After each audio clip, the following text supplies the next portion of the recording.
Bienvenidos al podcast de ProElite Performance, el proyecto dedicado exclusivamente a la recuperación, readaptación y prevención de lesiones, donde aprenderás la evidencia, las bases y los principios prácticos para poder desarrollar una recuperación activa de tus lesionados de manera segura y eficaz.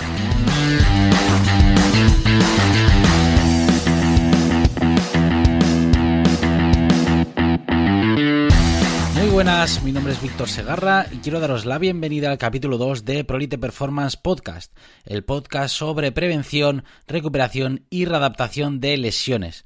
Ya habréis escuchado la entrevista a Juan Ramón Heredia en el capítulo anterior. Si no lo habéis hecho aún, os animo a que la escuchéis, puesto que en él hablamos de cosas bastante interesantes relacionadas con el entrenamiento. Hoy os vengo a hablar sobre diferentes aspectos relacionados con la recuperación, readaptación y prevención de lesiones y además os explicaré cómo lo entendemos nosotros desde la perspectiva de ProElite Performance y para ello el siguiente podcast se dividirá en 3 apartados. El primero de ellos será sobre qué es la readaptación y cómo debemos enfocarla. Luego hablaremos de por qué es importante en nuestro día a día saber de recuperación, readaptación y prevención de lesiones. Y por último hablaremos del trabajo en equipo y la visión transdisciplinar. ¿Qué podemos aportar nosotros como readaptadores? Empezamos pues por explicar qué es la readaptación y cómo debemos enfocarla. Lo primero, aclarar que en este podcast no vamos a hablar sobre a quién pertenece o de qué profesional debería ser la readaptación, puesto que esta discusión nos podría llevar a un podcast entero hablando única y exclusivamente de esto, y además nosotros preferimos mantenernos al margen de esta lucha que consideramos más bien inútil. En nuestro equipo de profesionales, que forma parte de ProElite Performance, trabajamos tanto fisioterapeutas como licenciados y graduados en ciencias de la actividad física y el deporte, aunando nuestras fuerzas y conocimientos para intentar ayudar a nuestros pacientes lo máximo posible y para intentar explicar nuestros conocimientos mediante diferentes vías de difusión, como por ejemplo este podcast, entradas de blog y cursos formativos a otros profesionales que quieran saber cómo mejorar la salud y calidad de vida de sus pacientes, clientes o de sus cercanos. Y dicho esto, empezamos. Existen diferentes definiciones de lo que es readaptación. Para saber lo que es la readaptación en España debemos irnos a sus inicios. En 1986 el profesor Paco Seirulo hablaba ya de entrenamiento coadyuvante en la revista Apunts con esta frase, y cito textualmente: tanto entrenadores como médicos están de acuerdo que después de una lesión el deportista necesita, aun habiendo realizado totalmente su rehabilitación de la mano del médico, un trabajo de adaptación antes de integrarse con normalidad a los entrenamientos y aún más para poder rendir eficazmente en la competición. Otra cita importante está en 1989, donde el médico deportivo Mario Lloret, en la misma revista, explicaba la importancia de la readaptación física, aunque derivando esta del médico, pero en ese mismo artículo ya exponía diferentes fases, valoración y progresiones de cargas para poder llevar a cabo la readaptación de deportistas lesionados. Sin duda, han habido diferentes definiciones y diferentes personajes importantes en el ámbito de la readaptación a lo largo de los años, y en este podcast queremos explicar lo que para nosotros es la readaptación desde un punto de vista más amplio y sin encasillar a nadie por su titulación. La readaptación es, en esencia, el proceso de readaptar, es decir, volver a adaptar a la persona a esas actividades, tareas, deporte o movimientos que hacía previamente y que en ese momento no puede hacer o lo hace con molestia o limitación, con la mayor calidad funcional posible y reduciendo al mínimo el riesgo de recaída de la misma u otra lesión. La readaptación debe ser, por supuesto, individual, basada en las características de la persona y no basada en una metodología concreta ni basada en métodos ni protocolos, sino que la readaptación debe ser basada en la evidencia científica, basada en las características de la persona según los test realizados, según la lesión, según el entorno en el que se mueve, el deporte o las tareas que realiza, y basada en la evidencia práctica según la experiencia del profesional. Pero es muy importante mantener esos 3 aspectos que consideramos fundamentales, donde además ninguna priorizará sobre las demás, sino que deben estar conjuntamente coordinadas. Por ejemplo, tener únicamente mucha experiencia práctica no nos llevará a hacer una buena intervención sin la evidencia científica ni la individualización. Lo mismo pasa si baso mi intervención únicamente en la evidencia científica o si baso mi intervención en las características de la persona. Lo más importante y lo más interesante es abordar la readaptación desde estos tres aspectos fundamentales. Además, la readaptación debe ser integral, no únicamente mejorando las estructuras lesionadas. Al final, trabajamos con personas, con mayúsculas, que tienen sus problemas, sus situaciones, sus características, etc. Y son personas a las que debemos volver a adaptarlas a lo que hacían antes en todos los aspectos. Debemos respetar el proceso biológico de la lesión, adaptar las cargas desde el inicio, según el estado de las estructuras implicadas y de las cargas aplicadas previamente, adaptar o mejorar sus condiciones sociales, respetar los procesos de recuperación post-entrenamiento, mejorar su sistema cardiovascular, su sistema neuromuscular, sus niveles de fuerza, resistencia, coordinación, velocidad, su capacidad de hacer el mismo movimiento o tarea repetidas veces a lo largo del tiempo, etc.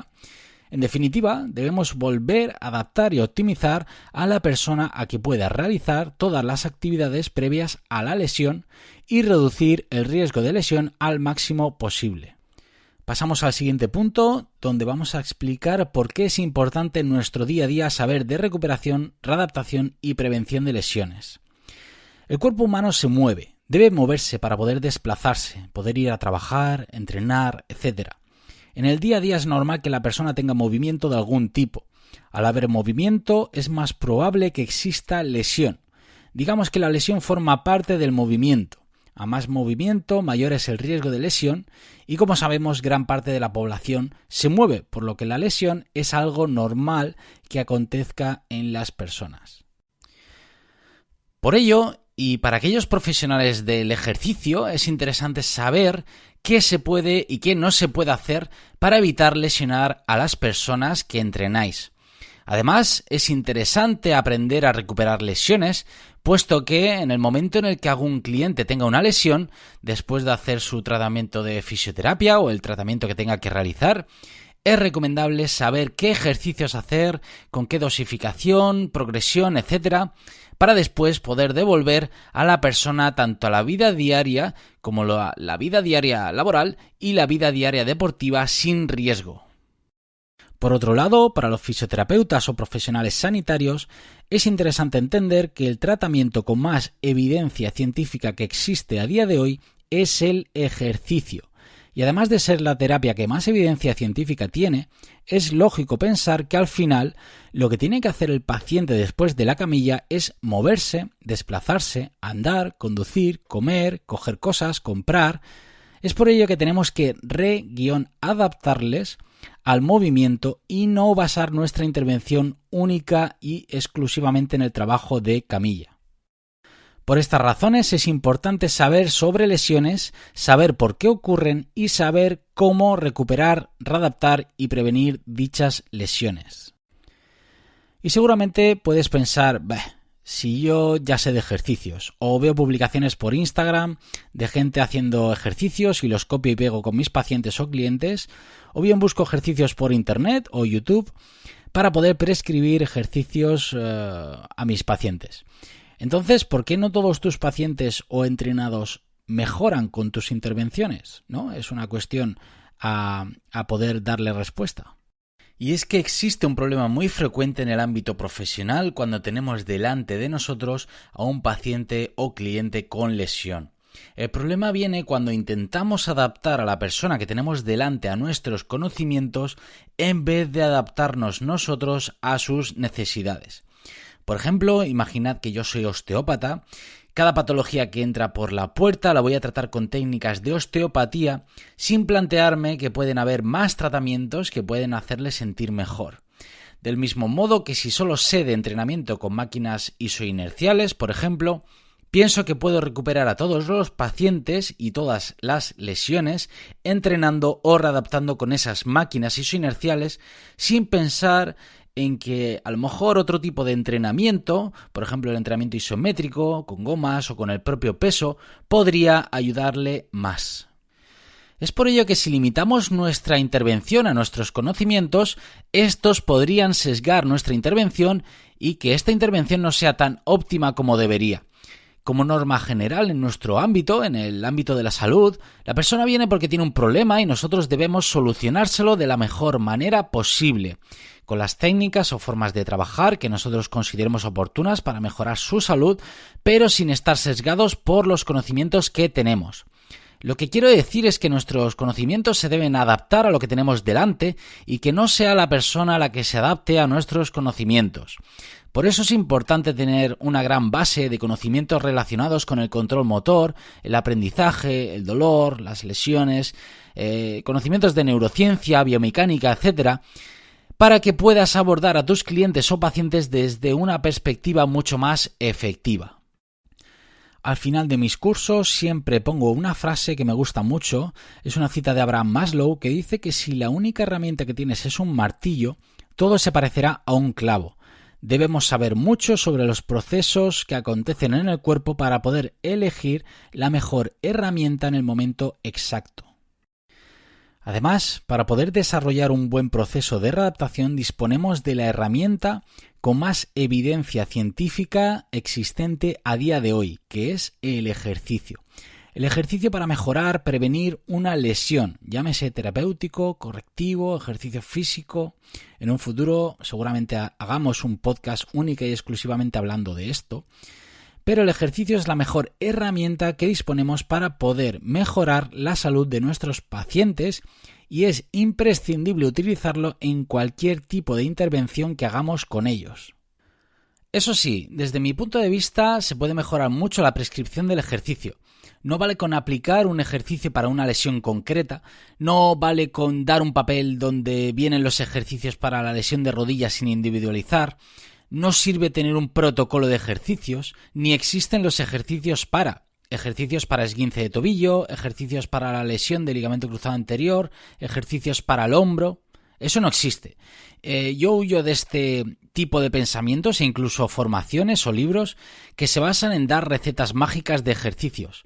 Y es más, yo personalmente no me conozco el nombre de ningún ejercicio. Yo lo que hago es valorar, realizar test y después razono y genero una hipótesis de lo que puede estar pasando para entonces poder aplicar un movimiento, una contracción, un ejercicio o una tarea inventada en función de la persona que tengo delante, sus alteraciones y sus características, pero no hago ejercicios por hacer, sin criterio ni lógica, sino lo que planteo es un razonamiento que justifique la prescripción de un ejercicio u otro. Para no alargarnos mucho más en este punto, en el siguiente capítulo de este podcast hablaremos de la importancia de la valoración y el razonamiento clínico en la readaptación. Y ahora pasamos al último punto y hablamos del trabajo en equipo y la visión transdisciplinar. ¿Qué podemos aportar como readaptadores? En la actualidad existen diferentes definiciones que intentan explicar el trabajo en equipo. Antiguamente se hablaba del trabajo multidisciplinar, que era el trabajo con diferentes profesionales abordando la misma patología del mismo paciente. Es decir, se abogaba por que el paciente tuviera un tratamiento completo, entre comillas, teniendo visitas con un médico, con fisioterapeutas, con preparadores físicos, con readaptadores, nutricionistas, psicólogos, podólogos, etc. y con todo el cuerpo médico deportivo que fuera posible. Esto está muy bien, pero siempre fallaba algo, que era la conexión, la coordinación. No sirve de nada que un médico visite a un paciente y haga un diagnóstico si luego no hay una conexión de trabajo con el fisioterapeuta. Y no es raro encontrar un médico que dice una cosa y un fisioterapeuta que piensa otra. Al igual que si el fisioterapeuta tiene un trabajo en mente y el readaptador tiene otro, o si un nutricionista por otra parte quiere hacer un trabajo también por su cuenta. Es decir, el trabajo, la visión y lo que puede aportar cada uno de ellos está muy bien, pero si no hay una coordinación entre todos los componentes, es muy complicado poder abordar la patología y al paciente de una manera correcta. Es por ello que se ha empezado a hablar de tener una perspectiva transdisciplinar, donde existe una coordinación entre profesionales y donde existe un objetivo único, mejorar al paciente. Esto es lo ideal, que hubiera una coordinación entre todos los diferentes profesionales que visitan al paciente. La teoría no está mal, estar en contacto directo con el médico que atiende al paciente está bien, mejor que nada es. Al igual que como redactador, poder estar en contacto con el fisioterapeuta que ha atendido a la persona que tengo delante y preguntarle qué tratamientos ha hecho está muy bien, pero no es suficiente, se pierde mucha información. Y el problema de esta visión es que esto en numerosas ocasiones es idílico, no es real. Incluso aunque conozca muy bien al médico que ha atendido al paciente, es muy difícil que haya cierta complicidad y coordinación. Nunca habrá capacidad para razonar entre ambos a pesar de muchas llamadas, correos o contacto que exista entre profesionales. Bueno, en realidad sí que la hay. Solo hay una manera, que es juntando a todos los profesionales en la misma sala, atendiendo al mismo paciente a la vez y que entre todos los aportes del médico, del fisioterapeuta, del redactador, del preparador físico, del podólogo, nutricionista, del psicólogo, del entrenador, inclusive la familia y compañeros, se llegue a un consenso y a un tratamiento a seguir con cada uno de los especialistas en cada área. Por supuesto, cada uno en el área que le corresponda. Que el médico diagnostique con resonancia y o realice un tratamiento farmacológico, que el fisio, sabiendo el tratamiento farmacológico que está recibiendo, pueda hacer un buen tratamiento fisioterápico con las técnicas que estime oportunas, que el readaptador, sabiendo los tratamientos que está recibiendo tanto farmacológicos como fisioterápicos, pueda prescribir los mejores ejercicios para que no entre en conflicto con el resto de tratamientos que está recibiendo y así sucesivamente con el resto de componentes y profesionales que están implicados en la recuperación del paciente dentro de una perspectiva biopsicosocial. Ahora bien, este aspecto transdisciplinar idílico es bastante complicado de ver en la práctica diaria cotidiana, quedando tan solo disponible a algunos privilegiados que trabajen en grandes equipos deportivos o que se puedan permitir juntar a la vez a diferentes profesionales y pueda pagar una hora de trabajo de todos ellos para poder realizar una buena valoración y recuperar su lesión de la mejor manera posible, coordinándose entre los diferentes profesionales. No quiero decir que no se intente llevar a cabo este tipo de trabajo transdisciplinar. Por supuesto que se debe intentar, es más, creo que es necesario tener este enfoque, pero debemos tener en cuenta que si no podemos llegar a juntar a todos los profesionales a la vez, lo mejor es intentar abrir nuestra mente, saber y aprender muchísimo sobre diferentes tratamientos que se pueden llevar a cabo en cualquier lesión, sus respuestas fisiológicas, aprender sobre el dolor, neurociencia, aprendizaje, control motor, lesiones, intervenciones, ejercicios, respuestas de diferentes tipos de ejercicios o contracciones según la patología. Es decir, debemos saber mucho sobre los mecanismos y respuestas sobre los cuales podemos modificar, abordar o tener en cuenta, así como disponer de varias herramientas para hacer mejorar a la persona que tenemos delante. En conclusión, y para terminar, la readaptación no es un profesional. No existen los ejercicios de readaptación y no es la parte de antes de competir. La readaptación es un proceso que va desde el inicio de la lesión y puede no terminar nunca si queremos prevenir, o mejor dicho, reducir el riesgo lesional de la persona que tenemos delante. El objetivo de la readaptación es el de intentar adaptar a la persona a las circunstancias, características y entorno que se encontrará en el futuro según sus actividades de su vida diaria laboral o su vida diaria deportiva. Debemos utilizar el ejercicio como tratamiento imprescindible combinado con otras técnicas, terapias o formas de trabajar, pero es importantísimo que el ejercicio esté presente en nuestra intervención. Sin más, espero que te haya gustado, comentarte que estamos preparando nuestra formación completa para que la puedas hacer de forma online, donde podrás ver todos los tests, ejercicios, conceptos, análisis, razonamiento, cuestionarios, planificación, etc.